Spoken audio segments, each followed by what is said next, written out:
Dear colleagues, allow me now to welcome His Excellency Shah Mehmood Qureshi, the Minister of Foreign Affairs of Pakistan. I would like to express our gratitude for his availability to speak to our committee remotely from Pakistan. Honourable Minister, greetings here from Brussels. We have met during the visit of the Committee on Foreign Affairs to your country in 2017, when Prime Minister Khan and yourself at that time held the ranks of the opposition. It is with enormous pleasure that we meet today, even if virtually in your current ministerial capacity. All of us welcome this opportunity to exchange views on issues of common interest and concern, common for the EU and for your country, Pakistan. In 2019, we signed a 5-year strategic engagement plan, and we have agreed on many areas of cooperation between the European Union and Pakistan, including political and security issues, regional and global affairs, good governance, human rights, migration, trade and energy, but also development and other financial assistance, including COVID-19 related. Concretely, Minister, colleagues have expressed an interest in developing an intensive cooperation on issues such as the future of Afghanistan, addressing migration, the threat of terrorism and violent extremism, nuclear non-proliferation, and regional stability in South Asia. From a foreign policy standpoint, Pakistan's relations with China and the United States are of high interest too. In addition, the EU is also concerned by the application of blasphemy laws and the death penalty in Pakistan, as well as the application of the international conventions under the GSP Plus status granted to Pakistan. In short, there is great potential for deepening and broadening the political dialogue and the cooperation between us, including at parliamentary level. So once again, Minister, let me thank you for attending today's meeting. Honourable Minister, the floor is yours. I would suggest for around about 15 minutes, and afterwards we will have an exchange of views with members. Please go ahead. Well, thank you very much for this exchange. Let me quickly inform you that with me today are some distinguished parliamentarians, parliamentary secretaries, ministers who are joining me for this interaction. Honourable David McAllister, distinguished members of the European Parliament, good morning from Pakistan. It is indeed a great pleasure for me to address this prestigious forum and interact with you to share Pakistan's perspective on issues of importance. The EFET Committee has a significant role in shaping the European Union's policies on foreign, security, defence and economic affairs. I hope that today's interaction would enable you to better understand Pakistan's perspective on a host of issues. I'm sure that you would have many questions and observations to which I will be happy to respond after conclusion of my remarks. Let me begin by stating that Pakistan highly values its relationship with the European Union and its member states. The EU is a traditional friend and a major economic partner of Pakistan. Our cooperation is based on shared values of democracy, pluralism, mutual understanding and respect. The Pakistan-EU Strategic Engagement Plan, which I had the distinction of signing with former High Representative Federica Mogherini in Brussels in June 2019, has ushered in a new phase in our relationship.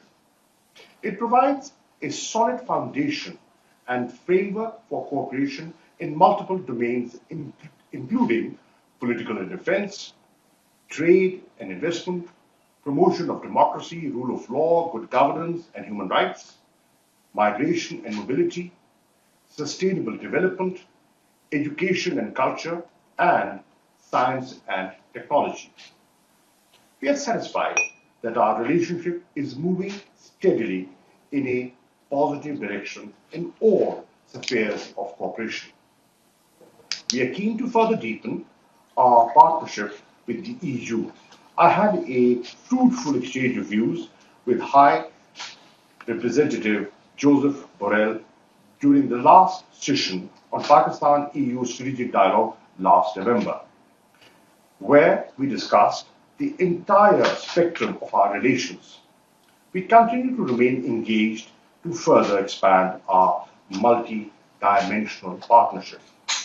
Pakistan is one of the few countries that has signed a readmission agreement with the European Union.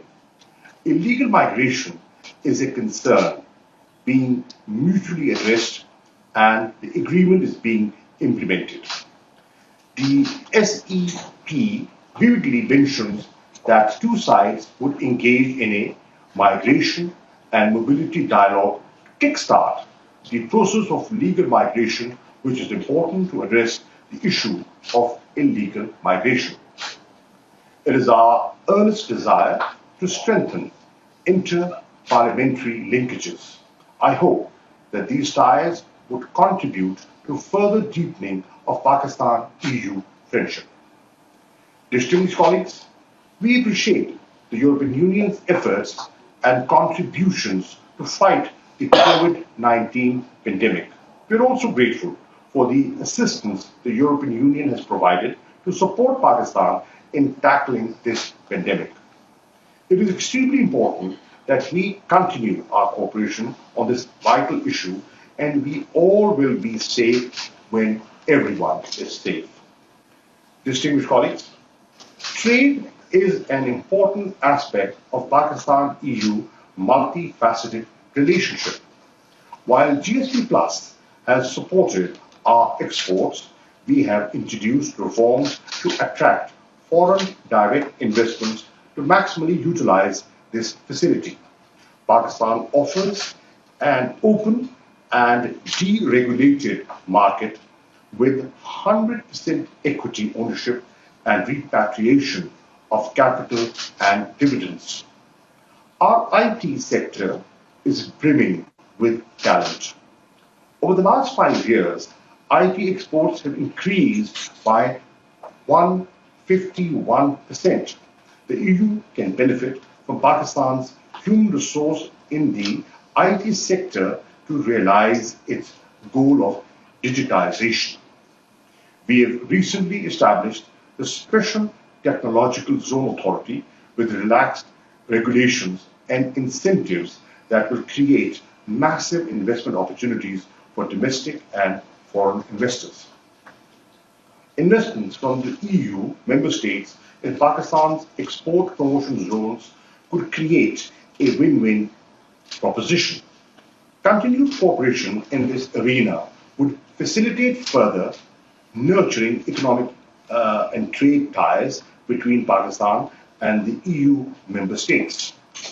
We remain committed and closely engaged with the European Commission and the European External Action Services for the effective implementation of the GSP Plus related 27 international conventions. In this regard, we have established treaty implementation cells at the federal and provincial levels, which have a vital role in overseeing and facilitating the government machinery in implementation of these conventions. Ministry of Human Rights is establishing a human rights management information system to strengthen data collection for treaty bodies and GSP Plus reporting. New legislations have been introduced to strengthen the human rights regime in Pakistan. Earlier this month, the Federal Cabinet approved the Journalist and Media Protection Bill and the Forced or Involuntary Disappearance Bill, Criminal Law Amendment. The Journalist and Media Protection Bill has been introduced in the National Assembly. distinguished colleagues, in our multi-tiered engagement with the European Union, unlike others, we have always been forthcoming in discussing all issues and never shied away from engagement. In this context, we were disappointed at the adoption of a resolution by the European Parliament on blasphemy laws in Pakistan. I'm afraid that the discourse in the European Parliament reflected a lack of understanding of blasphemy laws and associated religious sensitivities in Pakistan and in the wider Muslim world. We need to appreciate the religious sentiments attached to the personality of the Holy Prophet, peace be upon him, and other religious symbols. Like every other democratic and free society, we value freedom of expression. However, it should not be abused to hurt religious feelings of others. Willful provocations and incitement to hate and violence must not be allowed and be universally outlawed. Distinguished colleagues, our government has taken concrete steps to de-escalate the situation arising from the publication of hurtful sketches and desecration of the Holy Quran in Europe. We have firmly moved against the radical groups after the recent protests. I can assure you that no armed or pressure group is being allowed to challenge the writ of the state and dictate government policies. Distinguished colleagues, the world is witnessing the rise in xenophobia and Islamophobia. We should show common resolve to fight intolerance and incitement to violence on the basis of religion or belief. The geopolitical fault lines are not only reviving but are getting deeper.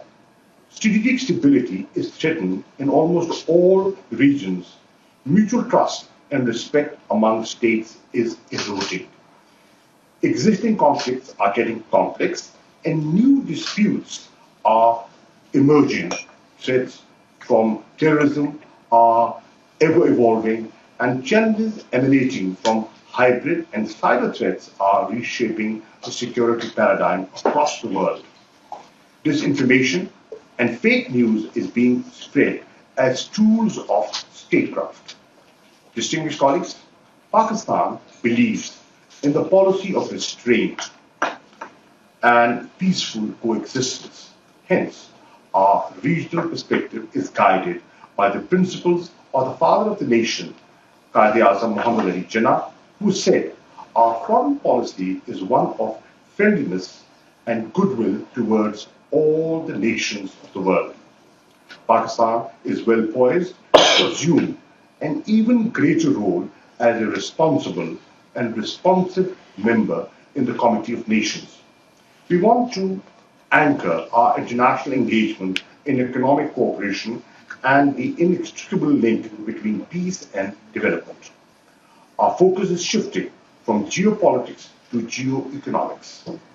As an emerging market of 220 million people, 60% of whom are below the age of 30 years, Pakistan offers a multitude of opportunities for trade and investment. Anchored in economic security, Pakistan is focused on 1. Connectivity by promoting trade, transit and energy flows among Central and South Asia and Middle East. 2. Providing economic basis as a development strategy. And 3. Peace within our borders and beyond. Distinguished colleagues, peace and stability in Afghanistan are paramount in realizing our vision of regional economic integration and trans-regional connectivity. Pakistan wishes to see an end to the Afghan conflict through a negotiated political settlement. We have long maintained that there is no military solution in Afghanistan. We remain committed to an Afghan-owned, Afghan-led peace process. Pakistan has consistently supported the peace process, and our facilitation culminated in the US-Taliban peace agreement and subsequent commencement of intra-Afghan negotiations. We believe a negotiated political settlement is the only way forward. Pakistan and the European Union have a common interest in bringing peace and stability in Afghanistan. As a shared responsibility, Pakistan will continue to play a role in facilitating the Afghan peace process. Distinguished colleagues, the current peace process is a historic opportunity for a political solution. All Afghan parties must seize it to end the conflict and bring sustainable peace to Afghanistan. There are elements both inside and outside Afghanistan which do not want peace and security. We should remain vigilant of mechanisms of such spoils. A high level of violence in Afghanistan remains a major concern.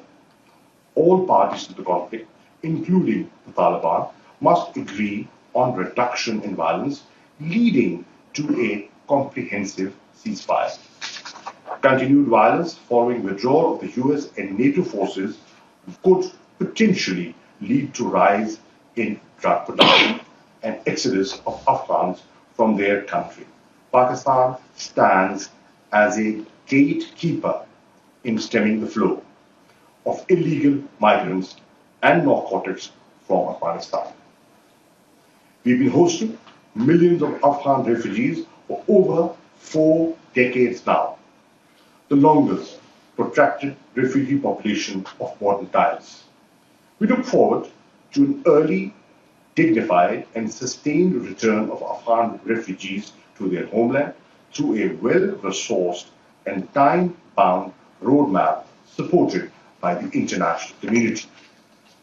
We recognize European Union's consistent efforts as well as stakes in the Afghan peace process and its future role in the reconstruction and economic development post-withdrawal.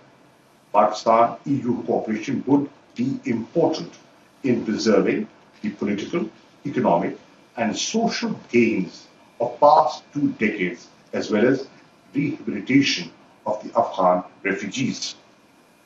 Announcement of withdrawal of international troops by 11 September 2021 has created a situation where Afghanistan will need ever greater assistance and support by the international community. Pakistan will continue to assist Afghanistan for post-conflict development and reconstruction. We reiterate our hope that the Afghan parties will seize this historic opportunity to establish inclusive, broad-based and comprehensive political settlement among them.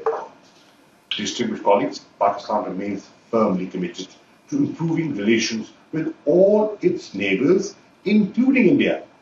Unfortunately, our overtures for peace were not reciprocated by India. Instead, it unilaterally and illegally moved to change the status of Jammu and Kashmir, a UN-recognized disputed territory, and vitiated the environment for dialogue. The onus is now on India to create an enabling environment. The Jammu and Kashmir dispute is indeed the single highest obstacle, biggest obstacle in the way of building a durable and lasting peace in South Asia. A solution in accordance with the relevant UN Security Council resolutions and the wishes of the Kashmiri people is indispensable. The region's strategic stability is threatened by the growing conventional asymmetry between Pakistan and India. Pursuit of discriminatory approaches by certain states to supply advanced military hardware and sensitive technologies and adoption of offensive force postures and doctrines by India vitiate the atmosphere. EU Disinfo Lab unearthed India's nefarious activities, and we continue to urge EU authorities to take notice of this massive this misinformation campaign against Pakistan and not let third countries misuse the name of EU institutions. Distinguished colleagues, we firmly believe that there is enormous potential in further expanding Pakistan-EU partnership in diverse fields. If I were to identify potential areas for future cooperation, they would include trade and investment, climate change and sustainable development, digitalization, migration and mobility, Afghan peace process, preserving political, economic and social gains of the past 2 decades, reconstruction of Afghanistan post-withdrawal, science and technology, education and culture, parliamentary exchanges and people-to-people contacts, and joint efforts to promote interfaith harmony and tolerance. Pakistan remains ready to play its part for positive and productive partnership with the European Union. I would like to conclude my remarks with the message that Pakistan considers the EU a highly valued partner and remains open to engagement on all issues. Honourable Chair, I would also like to extend an invitation to the EFET Committee under your leadership to visit Pakistan at an early date where a warm welcome awaits. I thank you for this opportunity to interact with this August forum. Thank you.